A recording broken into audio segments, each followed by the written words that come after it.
Neville Goddard lecture, Believe It In, October 6, 1969. The objective reality of this world is solely produced by the human imagination, in which all things exist. Tonight I hope to show you how to subjectively appropriate that which already exists in you and turn it into an objective fact. Your life is nothing more than the outpicturing of your imaginal activity, for your imagination fulfills itself in what your life becomes. The last year that Robert Frost was with us, he was interviewed by Life magazine and said, "Our founding fathers did not believe in the future. They believed it in." This is true. Having broken with England, our founding fathers could have established their own royalty here by making one of them the king, thereby perpetuating a royal family. They could have chosen a form of dictatorship, but they agreed to imagine a form of government that had not been tried since the days of the Greeks. Democracy is the most difficult form of government in the world, yet our founding fathers agreed to believe it in. They knew it would take place because they knew the power of belief, the power I hope to show you that you are tonight. To say, "I am going to be rich," will not make it happen. You must believe riches in by claiming within yourself, "I am rich." You must believe in the present tense because the active creative power that you are is God.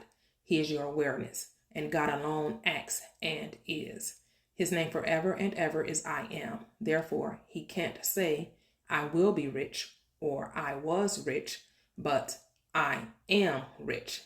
Claim what you want to be aware of here and now. And although your reasonable mind denies it and your senses deny it, if you will assume it with feeling, your inward activity established and perpetuated will objectify itself in the outside world, which is nothing more than your imaginal activity objectified. To attempt to change the circumstances of your life before you change its imaginal activity is to labor in vain. This I know from experience. I had a friend who hated Roosevelt, yet wanted him to change. Every morning while shaving, my friend would tell Roosevelt off. He found great joy and satisfaction in this daily routine, yet could not understand why Roosevelt stayed the same. But I tell you, if you want someone to change, you must change your imaginal activity, for it is the one and only cause of your life, and you can believe anything in if you will not accept the facts your senses dictate. For nothing is impossible to imagine, and imagining, persisted and believed, will create its own reality. Now, all things exist in God, and he exists in you, and you exist in him. Your external body is the human imagination, and that is God himself. Your imagination is an actual body in which everything is contained. When you imagine, the thing itself comes out of that divine body, Jehovah. The story of Jesus is a wonderful mystery that cannot be solved until you discover from experience that he is your own wonderful human imagination. We are told that God and he exists in you and you exist in him. Your eternal body is the human imagination, and that is God himself. Your imagination is an actual body in which everything is contained. When you imagine, the thing itself comes out of that divine body, Jehovah. The story of Jesus is a wonderful mystery that cannot be solved until you discover from experience that he is your own wonderful human imagination. We are told that God speaks to man in a dream and unveils himself in a vision. Now, vision is a waking dream like this room, while a dream occurs when you are not fully awake. A few years ago, this vision was mine. I was taken in spirit into one of the early mansions of Fifth Avenue in New York City at the turn of the century. As I entered, I saw that 3 generations were present, and I heard the eldest man telling the others of their grandfather's secret. These are his words. Grandfather used to say, while standing on an empty lot, "I remember when this was an empty lot." Then he would paint a word picture of what he wanted to build there. He saw it vividly in his mind's eye as he spoke, and in time it was established. He went through life in that manner, objectively realizing what he had first subjectively claimed. I tell you, everything in your outer world was first subjectively appropriated. I don't care what it is. Desire can be your empty lot where you may stand, remembering when that which you now have was only a desire. If I now say, I remember when I lectured at the Women's Club in Los Angeles, I am implying I am no longer there and am where I want to be. Remembering when you were poor, I have taken you out of poverty and placed you in comfort. I remember when you were sick by taking you out of sickness and placing you in the state of health. I remember when you were unknown, implies you are now known. By changing my memory image of you, I can now remember when you, with all your fame and fortune, were unknown and broke. That was the secret of grandfather's success. This is what I learned in vision. Do not put this thought aside because it came to me in vision. In the 12th chapter of the book of Numbers, it is said that God speaks to man through the medium of dreams and makes himself known through vision. If God makes himself known to you through vision and speaks to you in dream, what is more important than to remember your dreams and visions? You can't compare the morning's paper or any book you may read to your vision of the night, for that is an instruction from the depth of yourself. God in you speaks to you in a dream, and as he did to me when he took me on a trip in time to that beautifully staffed mansion at the turn of the century. As spirit, I was invisible to those present, but I heard more distinctly than they, and comprehended the words more graphically than they, because they had their millions. And who is going to tell one who already has millions how to get them? I entered their environment to hear their story, in order to share it with those who will hear and believe my words and then try it. This doesn't mean that just because you heard my vision, you are going to enjoy wealth. You must apply what you heard and remember when. If you would say, I remember when I couldn't afford to spend $400 a month for rent, you are implying you can well afford it now. The words, I remember when it was a struggle to live on my monthly income, implies you have transcended that limitation.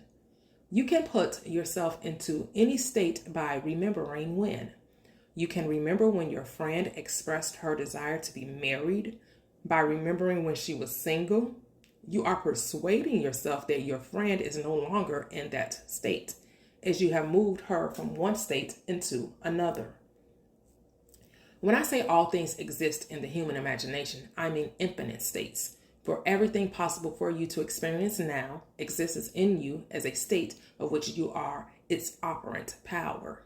Only you can make a state become alive. You must enter a state and animate it in order for it to outpicture itself in your world. You may then go back to sleep and think the objective fact is more real than its subjective state into which you have entered. But I tell you, all states exist in the imagination.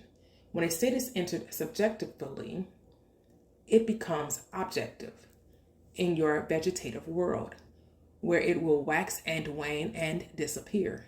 But its internal form will remain forever and can be reanimated and brought back into being through the seed of contemplative thought. So I tell you, the most creative thing in you is to enter a state and believe it into being. Now, causation is the assemblage of mental states, which occurring creates that which the assemblage implies. Let us say that I have two friends who would empathize with me, not sympathize, if they heard my good news. I put them together and listen, all in my imagination, as they talk about me and what has happened in my life. Being true friends, I hear their words of joy and see their happiness reflected on their faces. Then I allow myself to become visible to them and feel their handshake and embrace as I accept their congratulations as a fact. Now I have assembled a mental state, which occurring created that which the assemblage implied. Therefore, I am its cause. As I walk, firmly believing in the reality of what I have done, and that imaginational act becomes a fact, I may question myself as it how it came about. Then, remembering my imaginal act, I will say, I did it. If I did it, then did not God do it? Yes, because God and I are one. I am. Are you going to continue to believe there is another on the outside, or are you going to believe the great confession of faith, which I would urge you to accept? It's the great Shema. Hear, O Israel, the Lord our God, the Lord is one. If the Lord is one, he can't be two. Therefore, if his name is I am, and you say I am, you must be one with the Lord who brought the world into being. Listen to these words. By faith, we understood that the world was created by the word of God, so that things that are seen were made out of things which do not appear. Here we see that the word of God is an imaginal activity, which, joined by faith, created the world. And faith is nothing more than the subjective appropriation of an objective hope. Now, when you discuss your desire with me, you cannot see my imaginal act relative to you. If you tell me you need a job and I accept that thought, then when I think of you, I remember your need. But if I changed your word and heard you tell me you loved your job, I could remember when you needed one. For now, my memory bank contains the fact that you have a job you like very much. And when we meet again, you tell me that you have it. You are only bringing confirmation of my imaginal creative act.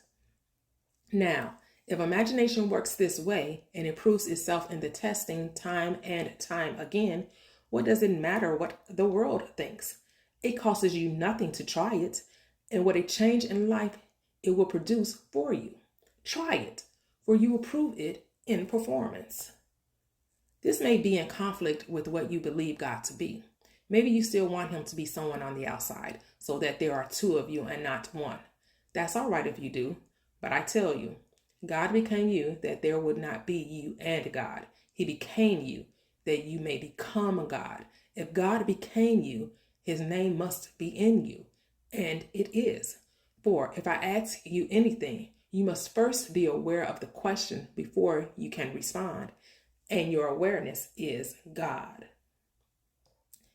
You may not be aware of who you are, where you are, or what you are, but you know that you are. Aware of what your senses and reason dictate, you may believe that you are limited, unwanted, ignored, and mistreated. For your world confirms your belief in your imaginal activity. If you do not know that your awareness is causing this mistreatment, you will blame everyone but yourself. Yet I tell you, the only cause of the phenomena of life is an imaginal activity. There is no other cause.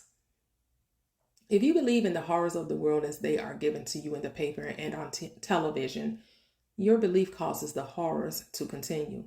Believing the news of a shortage, you will buy what you do not need, blindly accepting the pressure to perpetuate an imaginal activity that keeps you frightened. All through scripture, you are told to not let your heart be troubled, be not afraid, and fear not. If fear could be eliminated, there would be no need for psychologists or psychiatrists. It's a bunch of nonsense anyway. Every day, this branch of medicine changes their concepts, and they are always in conflict as to what a man's attitude towards life is. I say to everyone, the whole vast world is now in your human imagination, and you can bring any desire out of it by believing it into being. First, you must know what you want. Then create an image that fulfills it. What will your friends know and talk about? Imagine they are with you now, discussing your fulfilled desire. You could be at a cocktail or dinner party that is being given in your honor. Or maybe it's a little get together over tea. Create a scene in your mind's eye and believe its reality in. That invisible state will produce the objective state you desire. For all objective reality is solely produced by imagination. The clothes you are now wearing were first imagined. The chair in which you are seated, the room that surrounds you. There isn't a thing here that wasn't first imagined. So you can see that imagining creates reality. If you don't believe it, you are lost in a world of confusion. There is no fiction. What is fiction today will be a fact tomorrow. A book written as a fictional story today comes out of the imagination of the one who wrote it and will become a fact in the tomorrows. If you have a good memory or a good research system, you could find today's facts. Not every fact is recorded because not every thought is written, yet every person imagines. A man feeling wrongfully imprisoned and desiring to get even will disturb the world, because all things by law divine and one another's being mingle. You can't stop the force that comes from one who is imagining, because behind the mask he wears, you and he are one. Start now to become aware of what you are thinking, for as you think, you imagine. Only then can you steer a true course to your definite end. If you lose sight of that end, however, you can and will be moved by seeming others. But if you keep your mind centered in the awareness of dwelling in your destination, you cannot fail. The end of your journey is where your journey begins. When you tell me what you want, do not try to tell me the means necessary to get it, because neither you nor I know them. Just tell me what you want, and that I may hear you tell me that you have it. If you try to tell me how your desire is going to be fulfilled, I must first rub that thought out before I can replace it with what you want to be. Man insists on talking about his problems. He seems to enjoy recounting them and cannot believe that all he needs to do is state his desire clearly. If you believe that imagination creates reality, you will never allow yourself to dwell on your problems. For you will realize that as you do, you perpetuate them all the more. So I tell you, the greatest thing you can do is to believe a thing into existence, just as our founding fathers did. They had no current example of democracy. It existed in Greece centuries ago, but failed because the Greeks changed their imaginal activity. We could do that too. Don't think for 1 second we have to continue as a democracy. We could be under dictatorship within 24 hours, for everything is possible. If you like democracy, you must be constantly watchful to keep into concepts alive within you. You must be watchful to constantly keep its concepts alive within you. It's the most difficult form of government. A man can voice an opinion and stage a protest here, but in other forms of government, he cannot. If you want to enjoy the freedom of a democracy, you must keep it alive by being aware of it. Now, if you keep this law, you don't have to broadcast what you want. You simply assume that you have it, for although your reasonable mind and outer senses deny it, if you persist in your assumption, your desire will become your reality. There is no limit to your power of belief, and all things are possible to him who believes. Just imagine what an enormous power that is. You don't have to be nice, good, or wise, for anything is possible to you when you believe that what you are imagining is true. That is the way to success. I believe any man who has been successful in his life's venture has lived as though he were successful. Living in that state, he can name those who aided him in achieving this success, and he may deny that he was always aware of success, but his awareness compelled the aid he received. To believe your desire into being is to exercise the wonderful creative power that you are. We are told in the very first Psalm, "Blessed is the man who delights in the law of the Lord. In all that he does, he prospers." This law, as explained in the Sermon on the Mount, is psychological. You have heard it said of old, "Thou shalt not commit adultery." But I say unto you, anyone who lusts after a woman has already committed the act of adultery with her in his heart. Here we discover that it is not enough to restrain the impulse on the outside. Adultery is committed the moment the desire is thought. Knowing what you want, gear yourself towards it, for the act was committed in the wanting. Faith must now be added, for without faith it is impossible to please God. Can you imagine a state and feel that your imaginal act is now a fact? It costs you nothing to imagine. In fact, you are imagining every moment in time, but not consciously. But may I tell you, if you use your creative power by imagining a desire is already fulfilled, when you get it, the circumstances will seem so natural that it will be easy to deny your imagination had anything to do with it. And you could easily believe that it would have happened anyway. But if you do, you have returned to sleep once again. First of all, most of us do not even realize our own harbors when it confronts us. And if we do remember that we once imagined it, reason will tell us it would have happened anyway.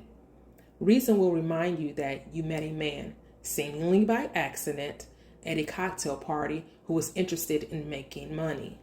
When he heard your idea, he sent you to see his friend, and look what happened. So really, it would have happened anyway. Then of course, it is easy to ignore the law, but blessed is the man who delights in the law of the Lord. In all that he does, he prospers. Don't forget the law while you are living in the world of Caesar, and apply it wisely. But remember, you are not justified by its use. Justification comes through faith. You must have faith in the incredible story that God promised to bring himself out of you, as you. This is God's promise to all, and all are asked to believe it. It is not what you are, but what you trust God to do that saves you. And to the degree that you trust God to save you, you will be saved. But he has given us a psychological law to cushion the inevitable blows of life. The law is simple. As you sow, so shall you reap. It is the law of like begets like. As you imagine, so shall your life become. Knowing what you want, assume the feeling that would be yours if you had it. Persist in that feeling. And in a way you do not know and could not devise, your desire will become a fact.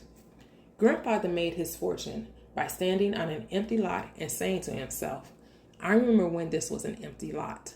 Then he would paint a beautiful word picture of the structure he desired there. This is a wonderful technique. You can remember when you were unknown, penniless, and ill, or a failure. Remembering when you were implies you are no longer that, and your power is in its implication. Use the law and it will take you from success to success, and as you conceive success to be. As far as I am concerned, success is to fulfill the promise, and you cannot do that through the law. The promise is fulfilled through faith. Are you holding true to the faith? Examine yourself to see if you are. I have told you an eternal story. Believe it, but do not change it. The story is this: God became you that you may become God. Use the law to cushion the blows while God keeps his promise. And then one day, when your journey is over, you will say, "Into thy hands I commit my spirit." Thou hast redeemed me, O Lord, faithful God. That's the cry on the cross. Commit your spirit to your imaginal act. Relax and fall asleep knowing its redemption is assured. Then, when you least expect it, God will prove to you that he has redeemed you by awakening in you as you.